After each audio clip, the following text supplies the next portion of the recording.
તો મિત્રો, મેં જે બેન્ડ પાર્ટી પર વિડીયો બનાવેલો છે, બહુ બધા જે યંગ છે, જનરેશન ઝેડ જે છે આપણી, અમુકને ખોટું લાગ્યું હશે, પણ ભાઈ આ એકદમ સાચું જ છે. તમે મને કેટલી બી કમેન્ટમાં કહેશો, ગાળો આપશો તો પણ ચાલશે સાહેબ, પણ તમે જ્યારે 30 વર્ષના થશો ને સાહેબ, તો પાક્કું તમને ખબર પડશે કે પૈસાની શું અહેમિયત છે અને ખરેખર શું મારે 1.5 લાખની બેન્ડ પાર્ટી મંગાવવી જોઈએ, કે મારે 1 લાખનું સોનું લઈ લેવું જોઈએ, કે ભાઈ મારે 1 લાખની એફડી કરાવી દેવી જોઈએ.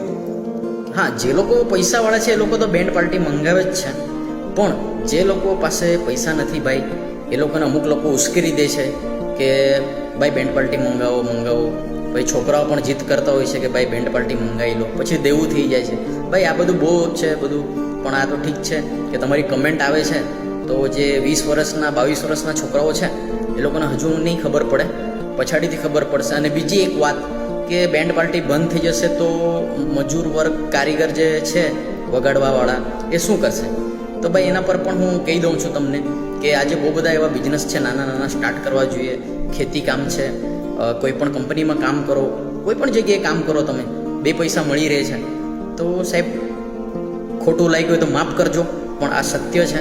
જો કદાચ આ બેન્ડ બંધ થઈ જશે તો ઓટોમેટિક દારૂ પીવાવાળા, નાચવાવાળા જે એક્સિડન્ટો છે, ઝઘડાઓ છે, બહુ બધો સુધાર આવશે સાહેબ આમાં. જય આદિવાસી.